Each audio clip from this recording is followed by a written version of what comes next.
됐나? 아는 사람 있어요? 아무도 없어요? 다 몰랐어. 서로 다 몰라. 자, 상부시대부터 볼 건데, 자, 요거 우리 들어가기 전에 이 고전 시간에 어떤 흐름부터 잠깐 보고 가겠습니다. 고전 시간의 흐름부터 잠깐 보고 올게요. 자, 고전 시간은 기본적으로 시기별로 나누어집니다. 그래서 자, 고대 국가 시기부터 이제 시작을 하거든요. 자, 고대 국가에서 그 다음에 신라, 자, 그 다음에 고려, 그 다음에 뭡니까? 조선이겠지? 조선. 자, 이 각 시기 때마다 새로운 어떤 장르가 등장하죠. 고대 국가 시기에 나오는 장르를 우리가 고대 가요라고 합니다. 고대 가요. 아마 여러분들 뭐 황조가, 뭐 공무도화가 뭐 이런 것들이 있어요. 자, 이 고대 가요는 이 고대 국가 시기에만 등장하는 겁니다. 자, 그럼 신라 시대는 뭐가 등장하느냐? 향가라는 게 등장하죠. 뭐 여러분들 제망매가라든지 이런 것들 배웠죠. 향가가 등장하고 그리고 한시라는 장르가 등장합니다. 한시.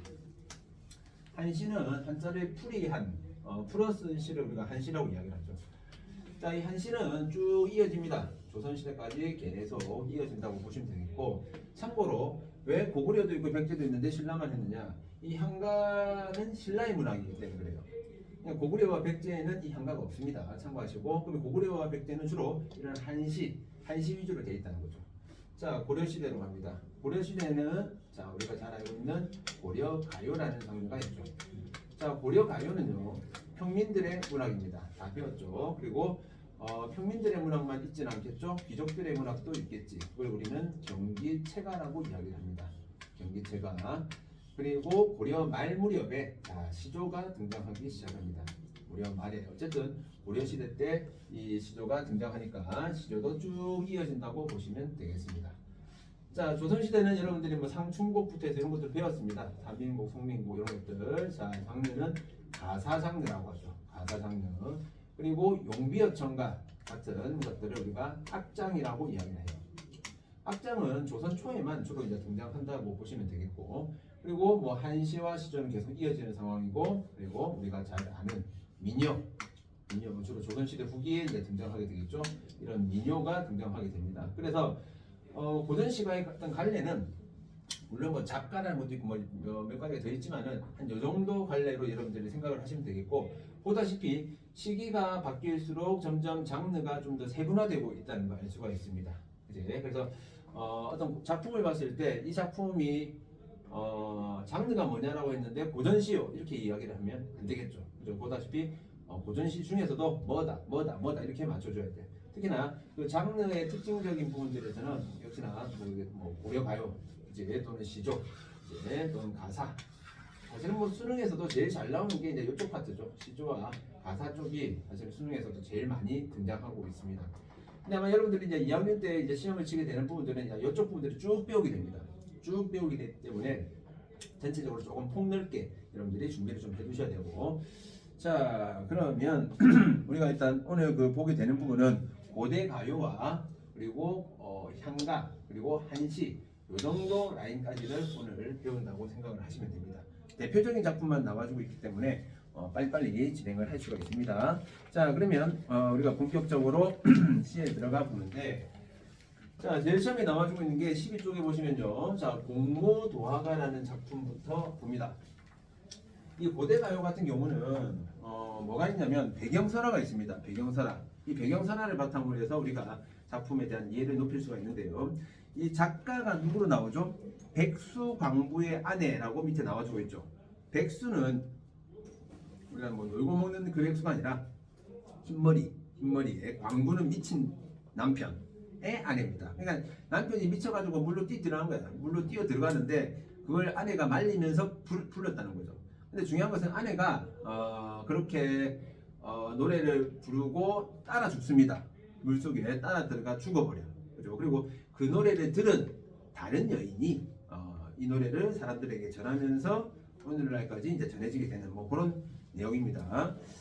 자, 공무도화가 우리가 반드시 알아둬야 될 포인트만 짚고 넘어갈 겁니다. 일단 첫 번째 포인트가 뭐냐면 정서변화거든요. 정서변화. 자, 제일 처음에 보세요. 이미여 물을 건너지 마오. 자, 뭐 하고 있습니까? 애원하고 있는 겁니다. 자, 근데 임께서 물을 건너고 있어. 어때? 마음이 초조해진다고. 초조해지고 있어. 자, 세 번째 부분에서는 물에 휩쓸려 돌아가시니라고 했으니까 슬프겠죠? 자, 비의 정도로 보시면 되겠고, 마지막에 가시님을 의할고 체념이 되겠습니다. 자, 요거 첫 번째 포인트 하나 알아두시고, 자, 그 다음에 두 번째 포인트는 뭐냐면요. 자, 거기 나와 있는 물에다가 다 동그라미 적고 있습니다. 자, 물 총 세 가지가 나오게 됩니다. 자, 요거 뭐 우리가 1학기, 2학기 때도 고전시가 보면서도 좀 봤던 건데요. 자, 이 물의 의미가 각각이 다 다르다고 보셔야 됩니다. 처음에 물을 건너지 말라라고 했을 때 요 물 같은 경우는 뭡니까? 자, 어떤 사랑하는 마음을 담아서 임에게 이야기를 하는 부분이야. 그래서 처음에 나오는 물은 사랑의 의미로 보시면 되고요. 그런데 두 번째 나와 있는 물 같은 경우는 뭡니까? 물을 건너고 있잖아. 그럼 두 사람이 빠이빠이 하는 상황이야. 그렇다면 이별의 상황으로 보시면 되겠죠. 자, 세 번째 부분은 뭐겠습니까? 물에 휩쓸려 돌아가신다라고 했으니까 죽음의 의미가 되겠죠. 자, 그런데 여기서 우리가 추가로 하나만 더 보겠습니다. 딴딴딴딴딴딴딴. 자, 하나 더 물을 만들어 볼게요. 자, 여기서 물의 의미를 우리는 재회로도 볼 수가 있다. 자, 내가 아까 배경설화 이야기할 때 뭐라고 이야기했습니까? 아내도 결국은 이 노래를 부르면서 물로 뛰어 들어갔다고 했죠. 그러면 물속에는 아내와 남편이 서로 만나게 되는 거야. 자, 근데 조심해야 될 거 있습니다. 무작정 재회라고 하면 안 된다. 항상 배경설화를 바탕으로 라는 조건이 붙어야 돼. 배경설화가 없으면 그냥 여러분들 이 시만 가지고 온다면 재회를 찾아볼 수 있는 근거가 없단 말이죠. 그죠? 그래서 배경설화가 반드시 나왔을 때 재회 쪽으로도 의미를 확장시켜 봐라. 자, 그런데 만약에 우리 내신에서 그냥 물의 의미로 적절한 것은 이런 식으로 물어봤다 이거죠. 내신에서. 그렇다면 뭐야? 아니, 사랑과 이별은 정반대의 의미인데 그럼 도대체 뭘 찾아야 되냐 이거지. 자, 그런 경우는 이별이라든지 그냥 단절의 의미로서 유사한 시어들을 찾아보시면 됩니다. 자, 그렇게 하시면 문제를 맞출 수가 있으니까 참고하시고요. 나머지는 볼 것이 없습니다. 자, 그 다음에 나 작품 구시가를 보겠습니다. 자, 이 구시가 거부가. 자, 이것도 뭐 여러분들이 배경선화를 조금 알아두시면 좋은데요. 이 구시가 같은 경우는 그 수로왕의 어떤 탄생과 관련되는 겁니다. 김수로왕 들어보셨죠? 김씨 그 선조가 되는 거겠지. 가야국을 건설한 김수로왕의 어떤 그 배경선화와 관련 건국 신화하고도 이제 연결이 되는데요. 가야국을 세웠으니까 작가가 보니까 구간이라고 되어 있습니다. 구간. 자, 구간 그 밑에 뜻을 잠깐 보세요. 구간. 자, 구간이라고 해서 가락국 형성 이전 김해 지역을 다스리던 9명의 우두머리 뭐 이렇게 나와주고 있거든요. 그러니까 이 지금으로 따지자면 각각의 어떤 부족장 정도로 보시면 됩니다. 그러니까 이 부족장들이 우리를 이끌어줄, 우리 조직을 다 이끌어줄 어떤 왕의 탄생을 기원하는 노래 정도로 보시면 되겠죠. 그러니까 얘네들이 하늘에 막 기도를 했어. 하늘에 기도를 하니까 하늘에서 이 노래를 단체로 불러라 라고 이야기를 했다는 거죠. 그래서 이 사람들이 이 노래를 불렀는데 부를 때 그냥 가만히 앉아서 부른 것이 아니라 막 땅에서 뛰면서 불렀대. 땅에서 뛰면서. 근데 땅을 뛰는 행위가 뭐냐면 일종의 그 땅을 일구는 그런 행위와 연관이 됩니다. 땅을 일구는 행위. 그렇다면 이 구지가 같은 경우는 일종의 일하면서 부르는 그런 어떤 노동요의 성격도 가지고 있다는 거죠. 그래서 나중에 우리가 작품 개관에서 그런 부분도 확인을 좀 해볼 겁니다.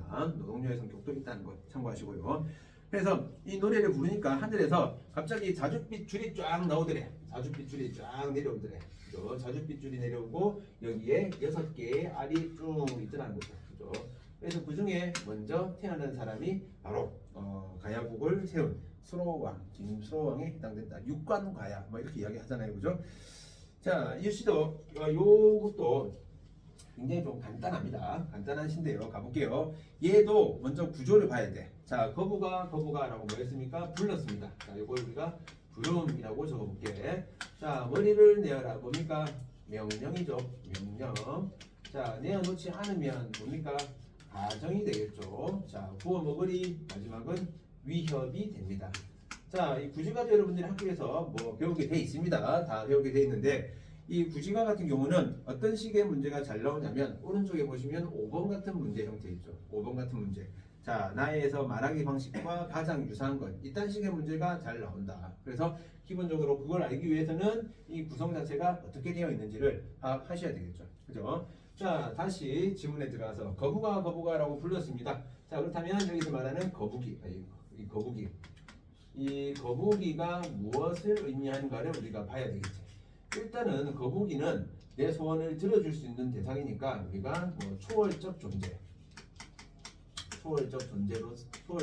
존재로 볼 수가 있겠죠. 그죠? 그런데 이걸 우리가 뭐라고 하냐면 주술의 대상이라고도 이야기를 한다.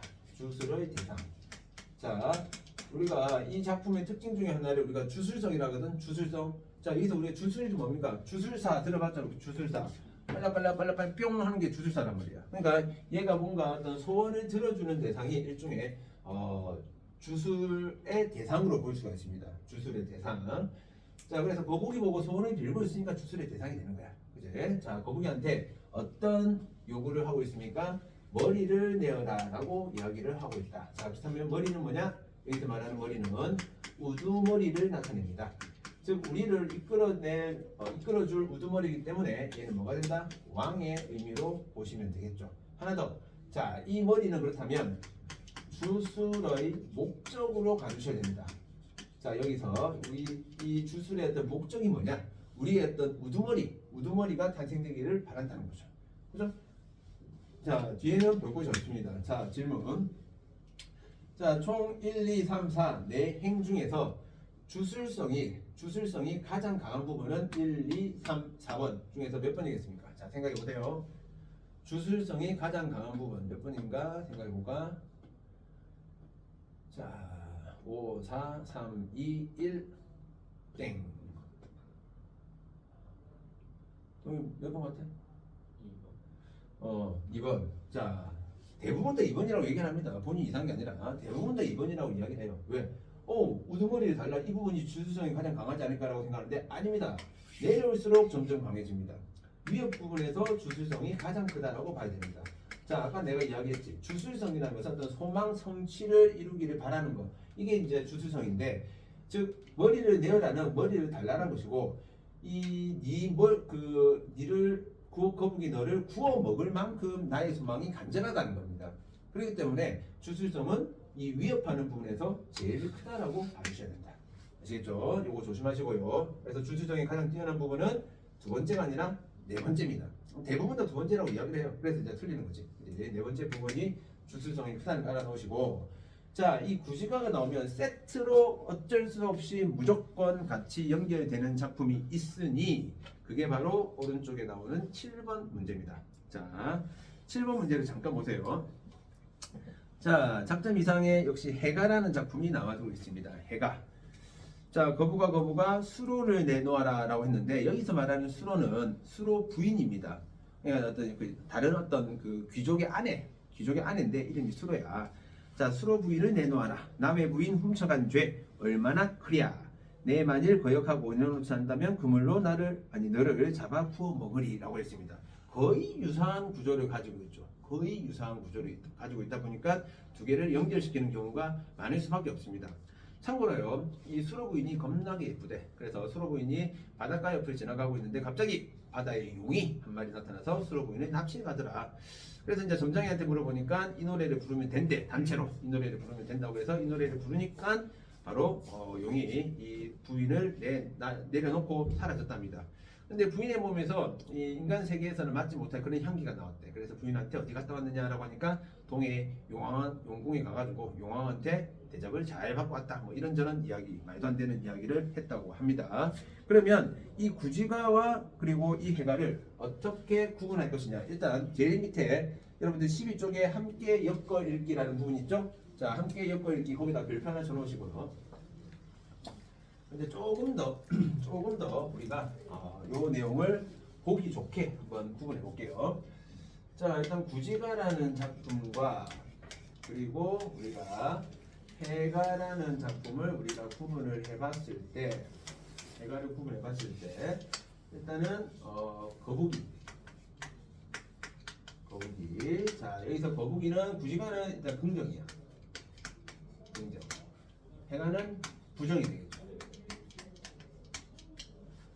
왜 구지가는 그 뭐야 우리 소원을 들어주는 존재잖아요. 그죠? 그다음에 자 근거를 잠깐 보겠습니다. 근거. 이 근거라는 것은 뭐냐면 좀 더 구체적으로 한다면 명령의 근거라고 할게요. 명령의 근거.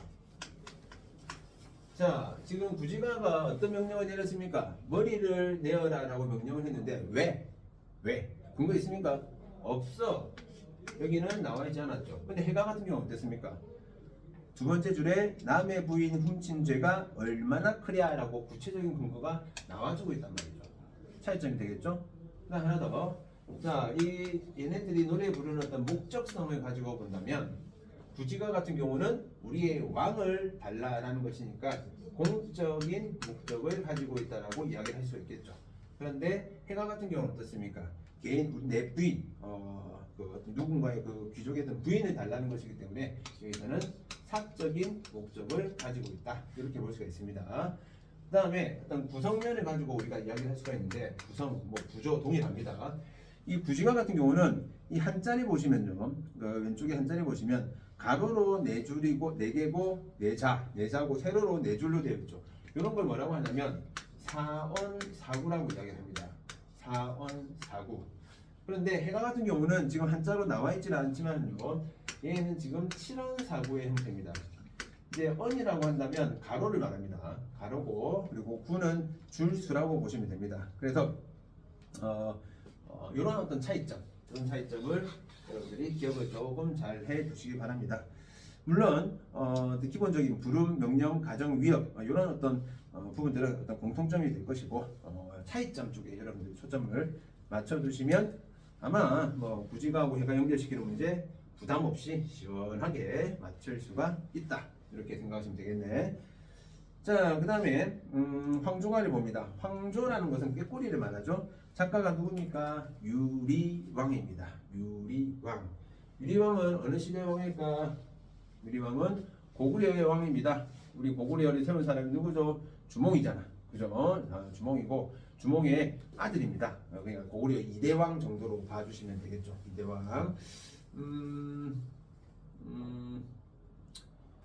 이 유리왕이 잠깐 나간 사이에 어디 잠깐 나간 사이에 그 아내가 두 명이 있었습니다. 아내 이름이 화희라는 인물과 그리고 치희라는 인물이 있는데 둘이서 싸웠어.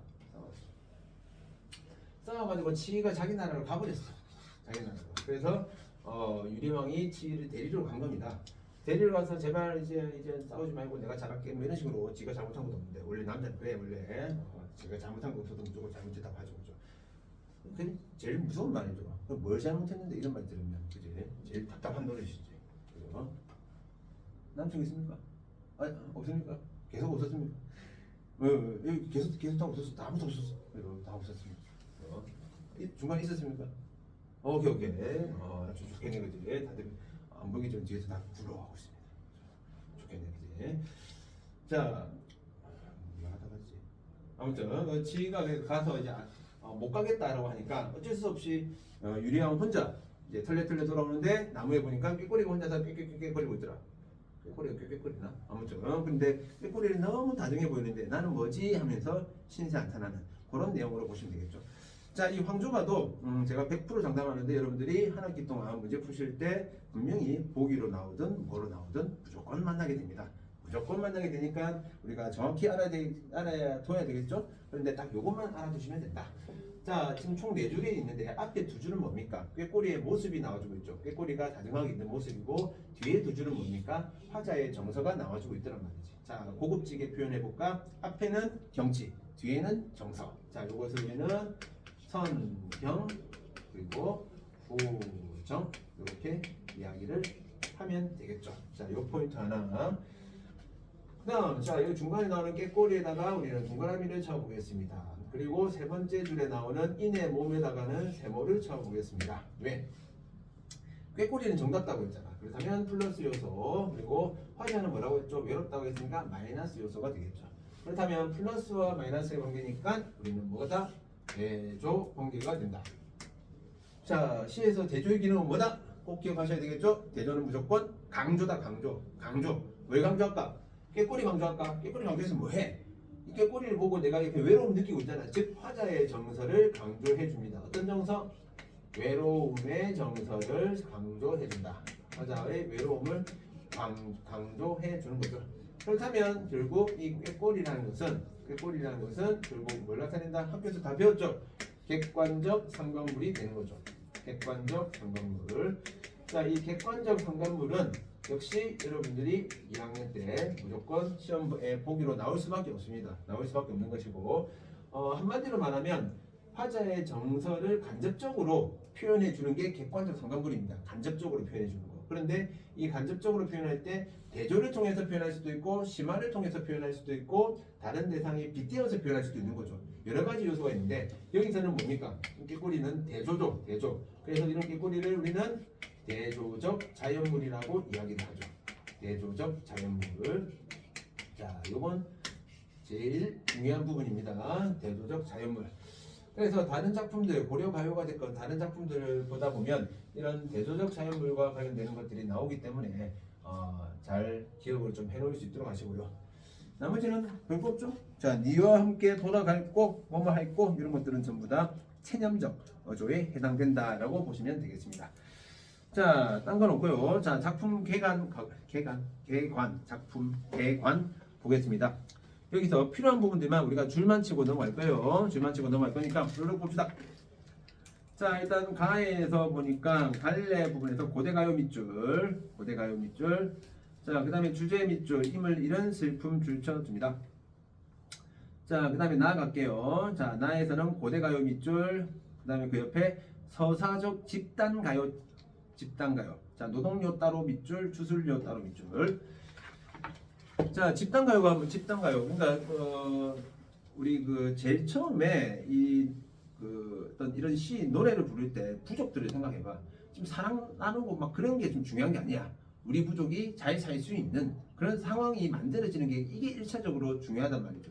그래서 집단서사시라고 했을 때 집단가요, 이 집단서사시에서는 개인의 어떤 정서를 노래하지 않습니다. 그래서 먼저 집단적인 내용이 나오고 그 다음에 시간이 지나면 개인의 어떤 서정적인 부분을 노래하는 과정들이 만들어지게 됩니다. 그래서 서사적 집단가요라는 것은 단체로 어떤 조직의 어떤 안위를 위한 어떤 편안함을 위한 노래가 집단가요다. 이 정도로만 생각하시고, 자, 노동요 아까 이야기했죠. 얘네들이 그 노래 부를 때 땅에서 막 뛰면서 불렀는데 그것이 땅을 일구는 행위와 유사하기 때문에 노동요. 소망을 빈다는 차원에서 주술요라고 이야기를 해주고 있습니다. 자, 주제 밑줄, 자, 수로왕의 강림을 기원한다 라고 되어 있습니다. 자, 의 부분에 보니까 최고의 집단 무효라는 말이 나오는데 최고라니까 으뜸이다 이런 최고가 아닙니다. 가장 오래된이라는 뜻입니다. 옛꽃자를 쓰고 있기 때문에. 그래서 가장 오래된 집단 무효가 뭐냐면 춤추면서 부르는 노래를 우리가 무효라고 이야기를 합니다. 참고하시면 되겠고, 자, 그 다음에 다에서도 역시 고대가요 밑줄 치시고, 자, 성격의 우의적 애상적에도 밑줄 칩니다. 우의적 애상적. 자, 이 우의적이라는 단어도 굉장히 자주 나오게 되죠. 우의적은 한마디로 돌려 말한다 이겁니다. 자, 우리가 흔히들 우화하고 우리가 또 연결 짓는 경우가 많은데 우화도 결국은 우의적인 겁니다. 우의적이 더 큰 개념으로 보면 돼. 우의적 안에 우화적인 게 포함이 되는 겁니다. 쉽게 말해서 별주부전, 토끼전 같은 경우도 인간 사회의 모습을 풍자하고 있는 거거든요. 동물들을 통해서 그냥 돌려서 말하고 있는 것이니까 결국 우의가 우화보다 더 큰 개념으로 봐주시면 되겠습니다. 그렇게 보시면 되겠죠? 자, 주제 밑줄, 임을 잃은 슬픔 줄쳐 두시고, 자, 특징에서는 자, 선경, 부정 요거 줄 하나 쳐놓으시고요. 자, 1등급 노트는 뭐 말 그대로 이거 1등급이니까 다 중요하게 봐야 되는 부분입니다. 한번 읽어보시면서 옆에 있는 거 문제 풀어보시면 됩니다. 요거는 숙제. 자, 패스. 그 다음에 자, 14쪽 갑니다. 요렇게 가야지. 자, 그 다음 두 번째 페이지에 있는 것은 점읍사와 처용가가 있습니다. 일단 점읍사까지가 고대가요입니다. 여기까지가 고대가요고 그 다음부터는 이제 향가에 해당되는 부분인데, 자, 점읍사는 작가가 누굽니까? 어느 행상인의 아내라고 돼 있죠. 행상인이라는 것은 물건 파는 사람을 말해. 그러니까 행상인의 아내가 남편이 하도 안 오니까 달 보고 기도하는 겁니다. 달 보고 기도하다 보니까 별의별 생각이 다 드는 거지. 혹시 우리 남편 혹시 뭐 딴짓하고 있나? 이러다가 우리 지금 앞으로 잘못되면 어떡하지? 막 이런 걱정하는 그런 내용 정도로 볼 수가 있습니다. 자, 한번 보세요. 자, 일단 먼저 읽어볼게요. 자, 고로 되어 있으니까 먼저 읽어봐야 되겠지. 달아 높이곰 도드샤. 자, 달님이시여 높이 높이 솟아라. 우측에 해석이 나와 있으니까. 자, 머리곰은 멀리 비춰달라. 어기야 어강돌이 아우 다롱들이. 자, 어기야 어강돌이 아우 다롱들이. 요거는 이런 것들은 우리가 묶어버릴게요. 자, 요 두 줄을 묶어버리세요. 아니다, 그거 묶지 말고 위에 두 줄을 묶으십시오. 달아 높이곰 도드샤 어기야 머리곰 비춰주시라. 자, 위에 두 줄만 묶어두시고. 자, 저제 열어신고요. 자, 저제는 시장을 말합니다. 시장에 가 계십니까? 어기야 진대를 디디어오시라. 자, 그 두 줄도 한번 묶어보시고. 자, 어기야 광돌이 패스.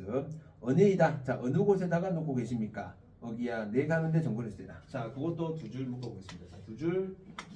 자, 이런 식으로 묶었습니다. 자, 요거는 일단은 내용 부분 끝나고 나서 왜 묶었는지에 대해서 우리가 이야기를 할 겁니다. 자, 먼저 달부터. 자, 화자가 지금 달 보고 뭐 하고 있죠? 기도를 하고 있죠. 달님이시여 높이 높이 솟아라. 막 이렇게 기도하고 있어.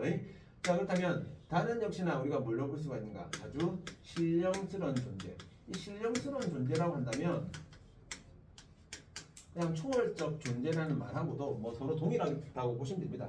이거 우리가 샤머니즘 무속신앙적으로 본다면 이런 것들은 일종의 우리가 뭐 천지신명 이렇게도 표현할 수 있고 비나이다 천지신명께 비나이다 뭐 이렇게 이야기를 하잖아요. 그죠? 신령스러운 존재 볼 수 있겠고. 자, 그 다음에 오지 않는 남편한테 왜 높이 멀리 비춰달라고 하냐면 어두우니까 길을 밝혀달라는 거야. 그래서 달은 우리가 광명의 대상으로도 볼 수 있습니다. 광명의 대상으로도 볼 수가 있겠고, 마지막으로 아까 우리가 부지가에서도 했었죠. 자, 이 아이를 우리는 주술의 대상으로 봐도 무관하다는 거죠. 주술의 대상으로 볼 수도 있다는 겁니다. 왜? 소망성취를 비는 대상이 바로 이제 달이니까. 그래? 자, 자, 어기야 어광돌이 아우 다롱들이 나오는데 이 어기야 어광돌이 아우 다롱들이 자, 보시다시피 얘네들은 우리가 뭐 염구라고 해도 되고요. 염구라고 해도 되고 그냥 뭐 구령구라고 해도 상관없습니다. 자, 염구는 여러분들이 어디서 배웠죠? 가시리에서 배웠죠. 가시리 있고 나난 이런 거 했잖아. 그죠? 염구는 뭐였습니까? 뜻없이 단지 운율 형성을 위해서 갖다 붙여놓은 것을 우리가 염구라고 했죠. 그래서 내가 뭐라 돼? 앞에다가 인자를 붙여보는 게 좋다고 했죠. 인이요 불필요한 거잖아. 남아도는 음을 우리가 염구라고 이야기를 합니다. 자, 저제 여러신고요라고 했는데 자, 여기서 잠깐 요거 좀 잠깐 보고 갈게요. 자, 이것도 뭐 수업 들으신 거 있죠? 저제라는 단어가 시장에 이런 단어야. 그런데 시장이라는 단어는 뭐냐면요, 저자까지가 시장입니다. 우리가 저작거리 이렇게 이야기를 하거든. 그럼 저자에다가 뭐가 결합한 거죠? 이가 결합한 부분이죠. 우리는 중세국어 분명히 배웠습니다. 이런 이를 뭐라고 배웠죠? 주격조사라고 배웠잖아, 그지? 그럼 이것도 주격조사인가? 그러면 안 된다는 거죠. 무조건 중세문법은 현대국어와 연관을 시켜야 됩니다. 여러분들은 2학기 때는 문법만 시험을 칩니다. 그래서 문법을 까먹으면 안 돼요. 문법을 계속해서 조금씩 기억을 하셔야 됩니다. 자, 그러면 요 이에 해당되는 게 요 에에 해당되는 거죠. 그렇다면 이런 식으로 연결되는 거지. 그지? 이런 거 우리는 뭐라는가? 장소를 나타내는 것을 우리는 처소부사격 조사라고 합니다. 처소부사격 조사. 그래서 요 일을 주격으로 가면 안 된다. 참고하시고. 자, 저제 여러신고요. 자, 여러신고요에 나와 있는 이 여다 정말 자주 나오죠. 자, 어떤 뜻입니까? 여다라는 단어는 살다, 지내다,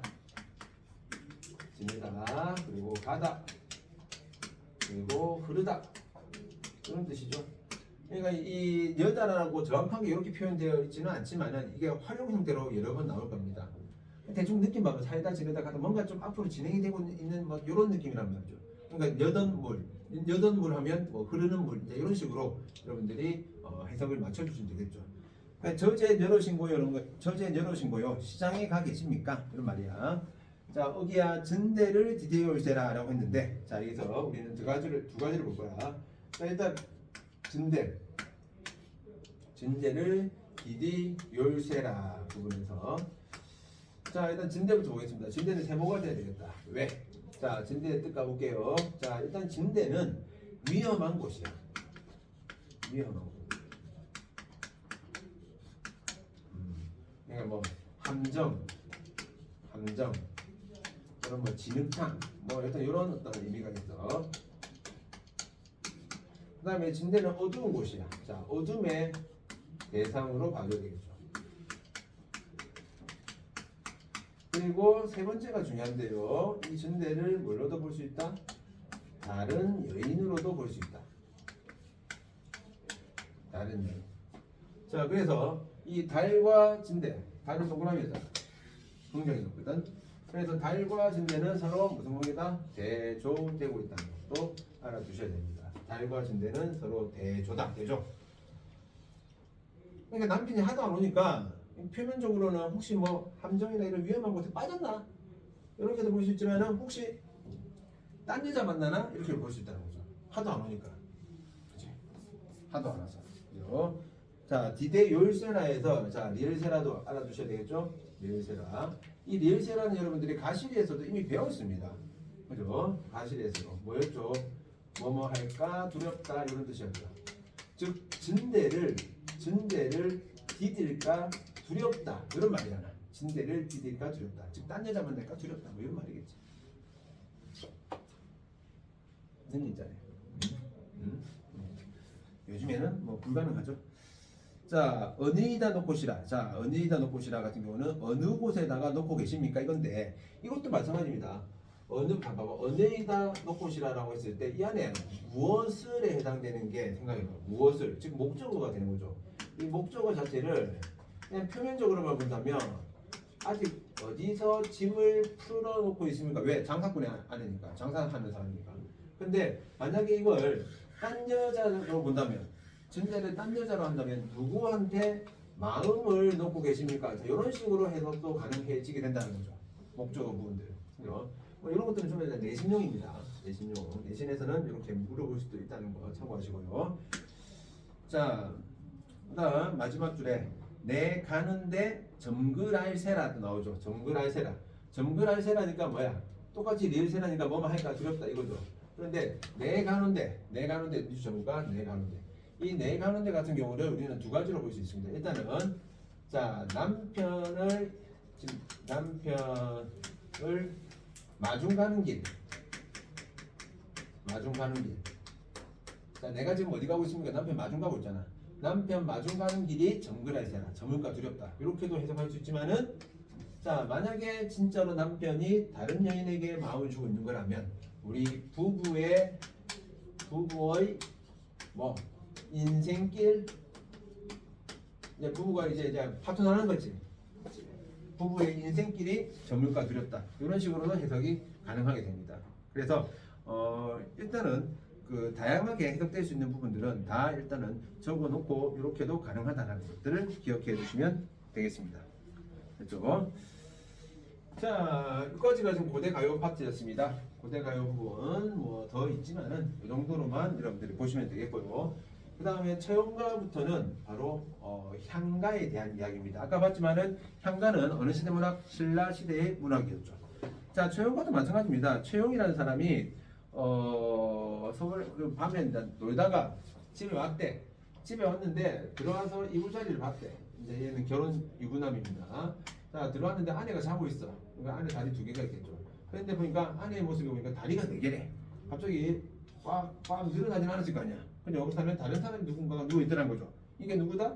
또 보니까 지가 누워 있는 거야. 그래서 깜짝 놀랐겠지? 알고 보니까 얘가 지금 결국 누구냐? 역신이라고. 역신. 귀신이다 귀신. 한마디로 귀신이 처형의 모습으로 변해가지고 똑같이 생겼지. 똑같잖아. 똑같이 생겼잖아. 그지? 처형의 모습으로 변해가지고 처형의 아내를 범했다.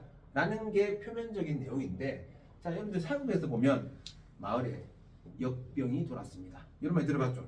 그죠? 그러니까 역시는 결국 뭐 하고 연관이 되냐면 역병. 이 역병이라는 게 전염병 같은 그 나쁜 병을 말합니다. 나쁜 병 뭐였지? 무좀 아니고 여러 가지 병이 있겠죠, 그지? 아무튼 아내가 지금 병에 걸렸다 이렇게도 우리가 해석을 가능하거든요. 근데 일단 표면적으로 봤을 때 어쨌든 귀신이 아내랑 같이 잠자리를 하고 누워 있으면 보통 같으면 어떻게 하겠습니까? 깨워가지고 뭐 사단을 내겠지, 그지? 그런데 얘는 조용히 밖으로 나갑니다. 조용히 밖으로 나가서 이 노래를 불렀대. 본디 내 것이었는데 빼앗긴 걸 어떻게 하겠는가? 멋진 남자 아니지, 이상한 남자지, 그지? 이 남자가 최영이 이 노래를 부르니까 역시 그 노래를 듣고 감동을 해서 최영 앞에 나와서 무릎을 꿇고 앞으로는 절대로 네 앞에는 나타나지 않겠다라고 이야기를 했대. 그래서 마을에 역병이 돌거나 뭔가 안 좋은 일이 생기면 최영의 사진을, 그때는 사진이 아니고 그림이겠죠. 이 그림을 붙여놓으면 귀신들이 다 물러갔다는 말도 안 되는 그런 얘기가 있습니다. 그렇대. 나중에 혹시 검색어에 저용 한번 쳐보시면 귀엽게 생겼습니다. 얼굴도 동글동글하게 아주 길쭉하게 생긴 그런 아저씨가 나올 거야. 그래서 이 처용가 같은 경우는 나중에 작품 개관해서 보도록 하고, 자 일단 요것도 시를 잠깐 보세요. 새불 서울 새불 밝기 달에, 자 오른쪽에 보니까 서울 밝은 달밤에 밤들이 논이다가 예전에 나왔던 문제거든요. 참 세불 해놓고 줄 쳐놓고 세불 해놓고 여기가 위치가 어디냐 그래 나왔습니다. 1번 뭐 한양 2번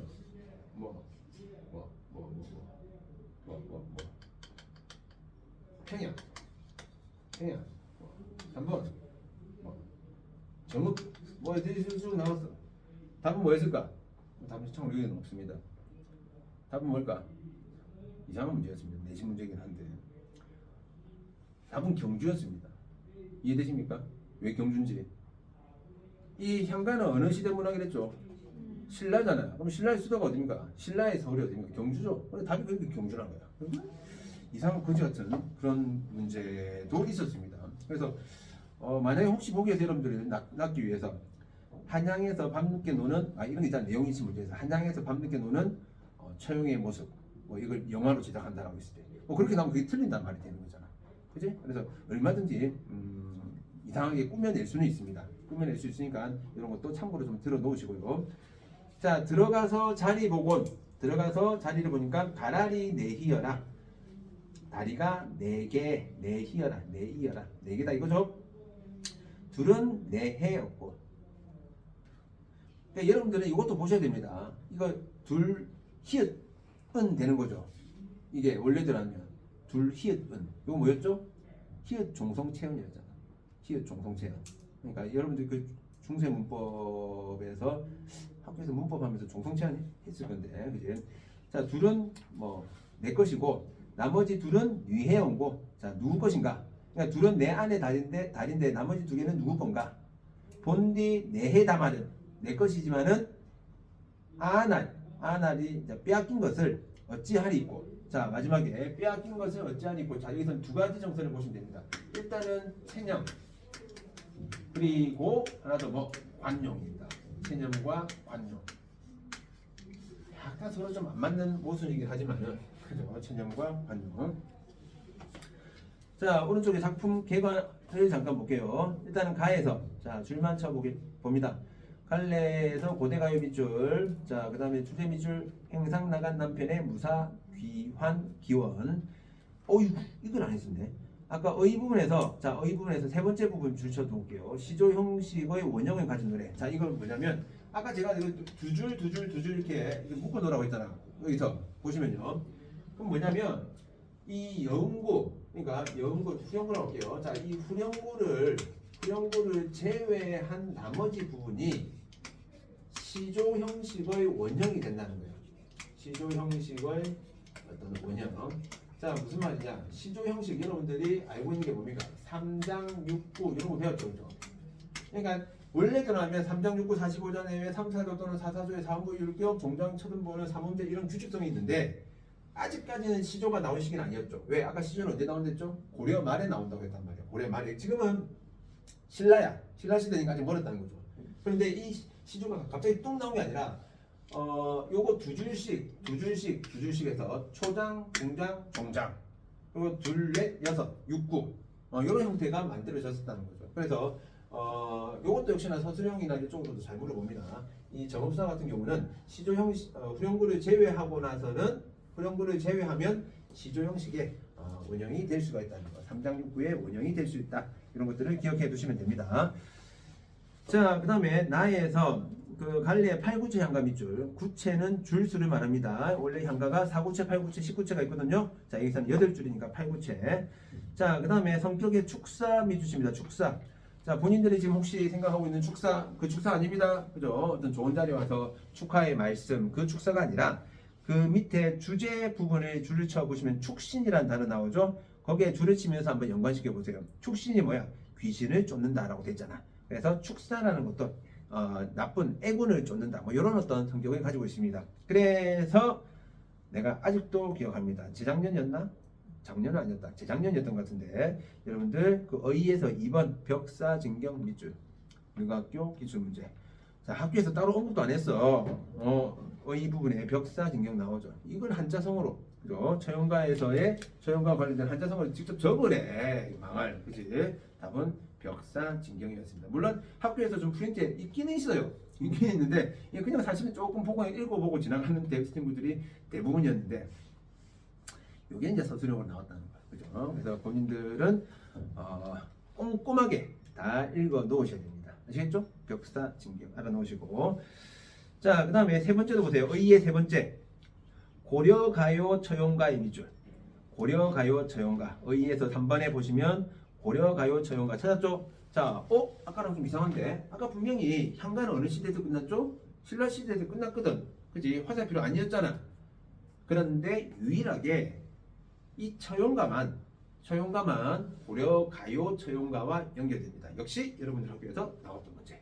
그지? 그래서 처용가는 고려가요 쪽으로 쭉 이어지고 있기 때문에 나중에 고려가요 처용가와 이 향가 처용가를 서로 비교하는 부분들을 확인해 보셔야 됩니다. 참고로 지금 우리 책에서는 그 부분들이 나와 있지는 않습니다. 나와 있지는 않지만은 시험 기간 들어가면 요걸 학교에서 줄 거니까 역시 그걸 가지고 공통점, 차이점 이런 것들을 보셔야 된다. 됐죠? 자, 그 밑에 더 알아보기 잠깐 갈게요. 더 알아보기 부분에 보시면 향가의 특징이 나옵니다. 자, 향가의 특징에서 정의 부분에서 두 번째 줄, 향찰로 표기된 우리 고유의 시가 밑줄. 향찰로 표기된 우리 고유의 시가. 자, 그렇다면 향찰이 뭔지 알아야 되겠죠? 자, 거기에서 표기 부분에 한자의 음과 뜻을 이용한 향찰, 거기 밑줄. 한자의 음과 뜻을 이용한. 자, 이게 뭐 대단하냐가 아니라 우리가 보통 한자를 읽으면 뭘로 읽습니까? 소리로 읽죠. 음으로. 여러분들 이름 자체가 다 한자음인데 성으로 뜻으로 읽지는 않았잖아요. 그죠? 그러니까 다 소리로 읽는데 이 향찰은 뜻도 이용한답니다. 뜻도 활용해서 해석을 나중에 그는 이제 아마 고대 문법에서 아마 여러분들이 배우게 될 겁니다. 고대 문법에서 어쨌든 향찰이 뭐 이런 것이다 정도로만 보시면 되겠고요. 딴 건 없습니다. 딴 거는 나머지는 여러분들이 문제를 풀어보시면 되고, 자, 여기서 우리가 하나만 살짝 쉬어가는 타임으로 풀어보도록 할게요. 자, 오른쪽에 7번 문제 보이실 겁니다. 7번 문제. 자, 이런 문제 뭐 점수 배점으로 따지면 일단은 높아요. 배점 자체가 높습니다. 아마 여러분들 정도면 바로 맞추지 않을까 싶기도 하고.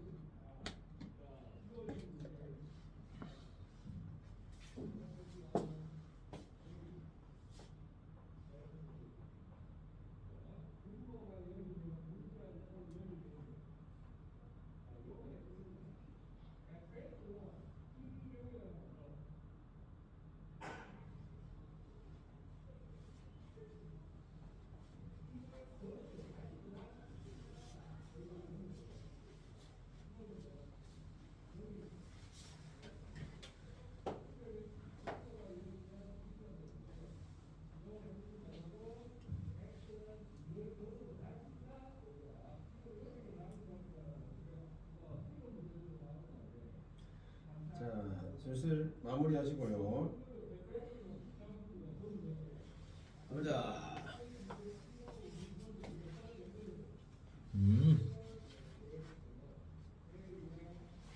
그렇죠. 다, 그렇죠. 다 잘 샀죠.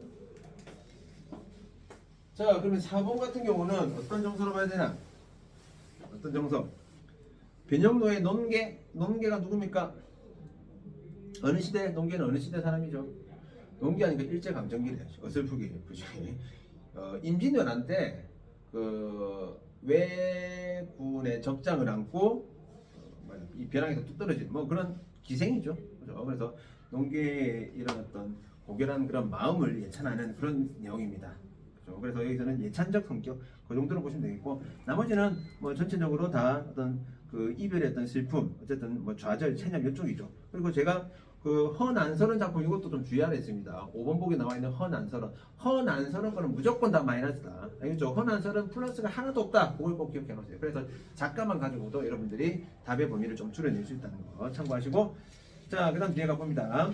자, 찬기파랑가와 제망매가가 나와주고 있습니다. 찬기파랑가와 제망매가. 자, 일단 요까지가 지금 향가 끝이거든요. 물론 향가 더 있습니다. 향가가 총 25수가 있기 때문에. 그래서 이 찬기파랑가와 제망매가 요거 두 개만 살짝 보고, 잠깐 쉬었다가 뒷부분으로 가도록 하겠습니다. 자, 찬기파랑가. 찬기파랑가를 배우면, 제가 미리 시험 문제 하나 알려드릴까요? 찬기파랑가를 배우면, 자, 이 찬기파랑가는 물론 어떤 내용적인 면도 나오겠지만은, 여러분들이 어느 부분에 주의를 해야 되냐면 딱 두 가지 포인트. 둘 중에 둘 다 나올 수 있고 아니면 둘 중에 하나가 나올 수 있고 그럴 겁니다. 첫 번째는 뭐냐면 모죽지랑가라는 작품과 비교하는 거야.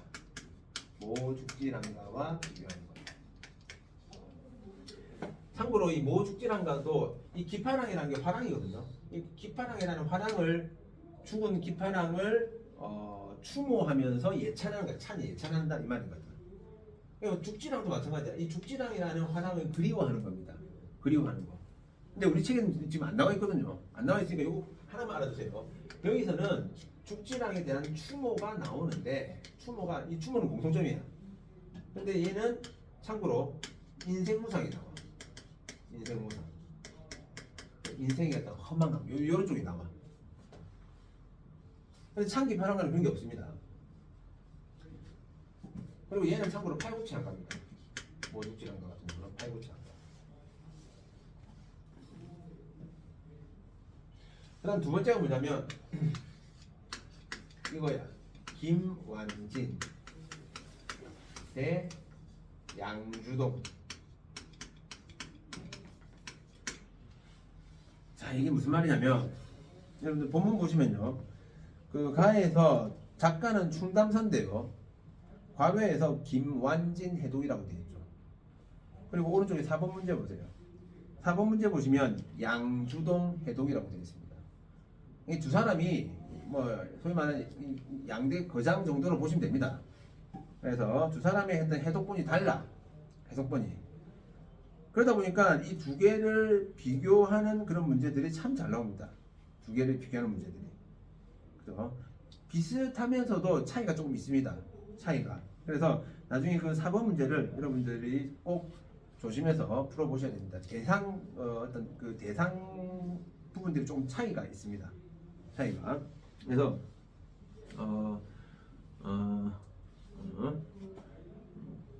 참고로요, 이 지금 김완진은 독백체인데, 이 양주동 거 같은 경우는 대화체입니다. 이 달하고 대화를 하는 장면이야. 달하고 대화를. 자, 일단 그 정도 일단 놔둬놓고, 일단 우리가 가에 들어가서 한번 내용을 확인해 볼게요. 본문에서. 자, 전부 다 고어로 되어 있긴 있는데, 이제는 고어를 여러분들이 이제 자연스럽게 좀 읽어 내려가야 됩니다. 느껴봄 바람에. 자, 뭐라 되어 있죠? 흐느끼며 바라보며라고 되어 있죠. 그러면 흐느끼며 바라본다라고 했을 때 이거의 주체는 누굽니까? 기파랑이라고 하면 안 되지. 기파랑은 이미 죽었는데, 그지? 기파랑을 그리워하는 누굽니까? 화자라고 봐야 되겠죠. 자, 화자가 흐느끼며 뭔가를 바라보고 있는 거야. 뭔가를 바라보고 있다. 자, 이슬 발간 다라리. 자, 다라리라고 된 부분에다가 동그라미를 쳐볼게요. 다라리, 다리. 흰구름 조초 떠간 언저리에. 자, 흰구름을 따라 떠간 언저리에 모리 가른 물소리 여해 라고 했는데, 자, 모리. 자, 모래 가른 물소리 여해. 자, 물가에라고 됐습니다. 물가에. 자, 물소리 여해 동그라미 쳐보시고. 기랑의 즈지올시 수프리어. 자, 즈지라는 것은 모습, 얼굴을 말합니다. 기랑의 모습이구나 수프리어. 이런 뜻이거든. 그러니까 물의 모습이 기판왕의 모습과도 같다 이거야. 자, 지금 동그라미 치고 있는 것들은 여러분들 1등급 노트에 다시 한번 다 나와주고 있습니다. 1등급 노트에 보면 달이라는 것은 광명, 염원, 막 그냥 우러러 보는 대상 정도로 보면 되겠죠. 그리고 물이라는 것은 맑고 깨끗한, 그러니까 기판왕이 얼마나 맑고 깨끗한 그런 삶을 살았느냐, 네, 이런 거겠죠.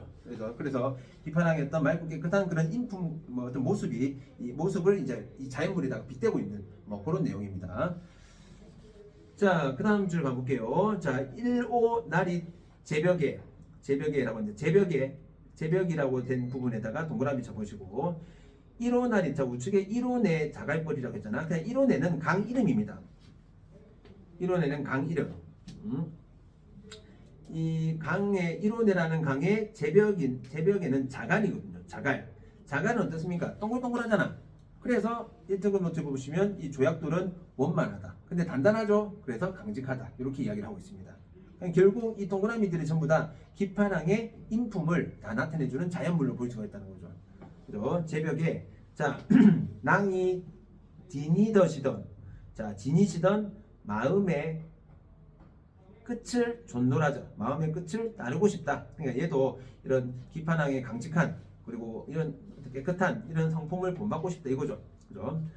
아야 자식까지 높아. 자 아야라는 것이 감탄사죠. 자 이 아야라는 것이 이 감탄사인데요. 이런 감탄사가 있는 부분을 우리는 뭐라고 했죠? 낙구라고 했죠. 낙구. 자 얘는 19채 향가의 특징입니다. 19채 향가 같은 경우는 항상 뭐가 존재한다? 이런 감탄사, 낙구가 존재하더라는 거죠. 그래서 여러분들이 그 밑에 제망배가 같은 경우도 뭡니까? 아야라는 됐나? 아야나 아나 이런 식으로 이 낙구가 항상 존재한단 말이죠. 19채. 근데 앞에서 아까 그 처형가 같은 경우는 어때요? 8, 9채 향가에서는 이런 감탄사가 없었거든요. 19채만 존재합니다. 자, 자식까지 높어라고 했는데 자식까지 자 이것도 동그라미 쳐볼게요. 잣까지인데 사실은 잣도 겨울에 푸른 아이입니다. 그래서 이 잣까지라는 것이 어떤 고매한 성품, 지조절개 이쪽으로 가주시면 돼. 자식까지는 기판왕의 지조절개 쪽으로 보시면 되겠고 눈이 모둘 두폴 고가리여 무슨 말이야? 자 눈이는 세번 칠게요. 눈이는 눈. 얘는 눈이 아니고 말이요. 자 해석해 보니까 눈도 덮지 못할 고가리여라고 했거든. 그러니까 지금 기판왕의 어떤 잣가지 같은 이런 지조와 절개를 눈도 덮지 못한다. 자 눈이란 것은 시련과 고난이겠죠. 잣가지 입장에서 본다면 즉 이런 시련과 고난도 기판왕의 지조와 절개를 꺾지 못한다. 이런 쪽으로 가주시면 되겠다. 그래서 자연물 중에서 유일하게 마이너스 자연물이 여기 나오는 눈이라고 보시면 되겠죠. 그러니까 눈은 기판왕의 인품을 기판왕을 이게 방해하는 존재이기 때문에 얘는 마이너스로 봐주셔야 된다. 아시겠죠? 그죠? 자, 이게 찬 기판왕가였습니다. 자, 그다음에 제망매가가 나옵니다. 제망매가 이거 심천습 적게서 모의고사나 이런 데서도 많이 봤는데 일단은 간단하게만 봅시다. 자, 망매라는 것이 죽은 누이를 이제 제사 지내는 그런 노래가 되겠죠. 제사 지내는 그런 노래야. 자, 생사길은 삶과 죽음의 길은 이에 있음에 머뭇거리고. 자, 삶과 죽음의 길은 이에 있음에. 자, 이거 어디죠? 이에 있음에. 이는 여기란 말이에요. 여기가 어딘데? 화자가 있는 곳 이승이야. 이승을 말하고 화자가 머뭇거리고라고 했는데 머뭇거린다는 것은 결국 죽음에 대한 어떤 두려움. 머뭇거린다는 것은 두려움을 느끼고 있는 상태 정도로 보면 되겠죠. 그죠? 자, 삶과 죽음의 길에서 뭔가 두려움을 느끼고, 자, 나는 간다는 말도 못단 이루고 가난히 있고. 자, 세 번째 줄에 나가 나오고 우리가 미리 할게요. 9번째 줄에도 보면 맛볼 나라고 나와주고 있죠. 자, 이것도 많이 했습니다. 똑같은 나가 나와주고 있지만 세 번째 줄에 나와 있는 나는 죽은 누이를 나타내고 있고 9번째 줄에 나와 있는 나는 화자를 나타내는 거죠. 자, 나는 간다는 말도 못단 이루고 말하고 가난히 있고 가셨습니까? 그러니까 누이 죽은 것에 대해서 안타까워하고 있는 그런 부분이겠죠. 자, 어느 가을 이른 바람에, 자, 이른 바람에 네모쳐 보시고, 이에 되어에 떨어질 잎갓, 자, 떨어질 잎갓, 자, 거기도 네모쳐 보시고, 하단가지, 뭐 한 가지란 말이죠. 한 가지, 자, 요거 네모쳐 보시고, 가는 곳 모른다. 자, 일단은 이 작품의 특징 중에 하나가 비유적 의미가 크다는 건데, 이 세모친 부분들이 비유적인 부분들이 굉장히 크다고 할 수 있겠죠. 일단은 이른 바람이 있는데요. 이른 바람에 여기저기 떨어질 잎처럼 한 가지에서 나고 가는 곳을 모른다 라고 했을 때요. 자, 우리 먼저 떨어질 잎부터 보겠습니다. 자, 일단 떨어질 잎이라고 한다면 이미지로 따지면 이미지가 좋아. 자, 하강적 이미지, 여기서는 부정적 이미지로 봐줘야 되겠죠. 결국 뭐 잎이 떨어지면 어떻게 돼? 죽잖아. 죽기 때문에 여기서는 이 떨어진 잎은 죽음의 의미로 보면 되겠죠. 자, 그런데 이 바람의 의미는 여러분들 학교는 더더욱이나 특히나 조심해서 봐야 됩니다. 자, 바람이라는 건 모든 책에 뭐로 나오죠? 누이의 요절 정도로만 나와주고 있습니다. 요절이 뭡니까? 빨리 죽었다 이 말이잖아. 빨리 죽었다. 여러분들 학교가 생각보다 이 제막매가를 정말 좋아합니다. 제막매가를 좋아하면서 죽음과 연관되는 다른 작품들이 쭉 가져와. 뭐 다른 어떤 현대시들하고. 그래서 그거 두 개를 연결시키는 부분들이 참 많이 나오거든요. 해마다. 그래서 이 제막매가도 잘 보셔야 됩니다. 자, 이 바람은 누이의 요절만 의미하는 것이 아니라 이 바람에 떨어질 잎이라고 했잖아. 그죠? 그렇다면 이 바람은 누이의 죽음의 원인과도 연관된다는 거죠. 죽음의 원인. 바람 때문에 잎이 떨어졌으니까. 그죠? 근데 이 죽음의 원인을 뭐 누이가 무슨 병에 걸렸거나 그렇다기보다는 얘가 누구야? 스님이란 말이야. 그래서 요 죽음의 원인을 하나의 저는 초월적 힘 또는 뭐 운명 뭐 요렇게도 본다는 거죠. 운명 이런 식으로. 자, 한 가지는 뭐였습니까? 한 부모를 말하는 거죠. 한 부모. 이파리가 가지에 달려있을 거 아니야. 그러니까 가지에 달려있는 잎들이 자식이고 가지는 줄기, 가지는 부모라고 보는 거죠. 그래서 이 누이와 내가 한 가지에 달려있었지만은 누이는 떨어졌어. 그러다 보니까 가는 곳 모르온다. 자, 가는 곳을 모른다 이 말이죠. 왜? 가는 거 모른다는 것은 결국 요거죠. 삶과 죽음의 거리감을 나타내는 거죠. 삶과 죽음의 거리감. 자, 이 말은 결국 이승과 저승의 거리감 해도 상관없겠습니다. 자, 그러면 시험 문제에서 요 부분에다 A 해놓고 A에 나타나 있는 화자의 정서와 가장 유사한 것은 이딴 식으로 물어볼 수도 있다는 거야. 근데 결국 갖다 대고 그냥 단순하게 죽음을 실패하는 내용 가면 안 돼. 삶과 죽음의 거리감이 구체적으로 나타난 곳을 찾아야 됩니다. 예를 들어서 김소월의 초원이라는 작품에서 보면 하늘과 땅 사이가 너무 넓구나 이런 부분이 나와. 그리고 박목을의 하관이라는 작품에서 보면 형님하고 부르는 소리가 비껴가지만 이런 식으로 이야기합니다. 그러니까 죽은 아우가 형님하고 불렀는데 난 이승에 있다 보니까 그 소리가 이쪽으로 바로 안 오고 비껴간다는 거야. 왜? 이승과 저승이라는 공간은 분명히 다른 공간이기 때문에. 이런 식의 어떤 구체적인 내용들이 들어있는 작품들을 찾으셔야 됩니다. 아무 때나 막 죽음을 소재로 했다고 찾거나 그러면 안 됩니다. 그래서 이런 부분들, 삶과 죽음의 거리감이 나타나는 부분들 기억을 잘 해놓으시고요. 자, 그렇다면 이게 총 8줄까지를 봐봐. 자, 1부터 8까지. 첫 번째 줄부터 8번째 줄까지. 첫 번째 줄부터 8번째 줄까지 본다면 전체적으로 뭡니까? 누이를 이런 실품에 대한 이야기죠. 플러스다 마이너스다. 마이너스의 내용이야. 그죠? 자, 마이너스 내용이 있고 그 다음에 아가 나왔다. 자, 아는 아까 우리가 말한 대로 얘는 일단 감탄사입니다. 감탄사고 여기서는 19체 한가니까 역시나 어떤 낙구가 나타나는 부분인데 이 뒷부분부터 뭐가 나와? 뒷부분에는 플러스 내용이 나와버린단 말이죠. 따라서 이 아의 기능을 우리는 뭘로도 볼 수 있다? 시상 전환의 기능으로 한다는 거죠. 시상 전환의 기능을 한다는 거야. 그러면 왜 플러스가 되느냐? 자, 여기서 지금 미타찰이라는 단어가 나오죠. 미타찰. 자, 미타찰은 뭐였습니까? 우리가 불교에서는 서방정토. 보통 보면 이 도 닦는 사람들이 다 서쪽으로 가거든요. 왜? 서에 뭐가 있죠? 극락세계가 있다. 극락. 불교에서 말하는 천국. 우리가 말하는 천국. 자, 미타찰에서 맛볼 나라고 했단 말이야. 미타찰에서 내가 만난다는 거예요. 만나고 싶다는 겁니다. 왜 미타찰이지? 지금 누이는 어디에 가 있으니까? 미타찰에 가 있으니까. 이 누이가 죽어서 영영 못 보는 것이 아니라 누이는 지금 미타찰에 있어. 그러면 내가 누이 보려면 어떻게 하면 돼? 열심히 도를 닦으면 되겠네. 그래서 마지막 그 두 줄 같은 경우는 아부터 도 닦아 기다리고다. 자, 이 부분 같은 경우는 이 마지막 두 줄은요.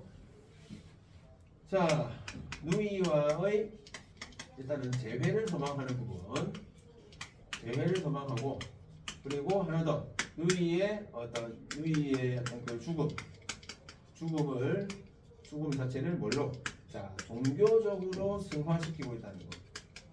종교적으로 승화시키고 있다는 것이 특징적인 부분으로 봐주시면 되겠습니다. 그러니까 뒷부분에서 누이를 잃어서 좌절하고 절망하는 것이 아니라 내가 열심히 도를 닦으면 누이 만나겠다 의 내용이다 보니까 플러스적 내용이 되는 거죠. 그래서 이 부분에서 치상 전환이 나타난다. 그렇게 보시면 되겠습니다. 간단하죠? 그죠? 간단한 내용이고. 자, 그러면 작품 개관 부분 잠깐 볼게요.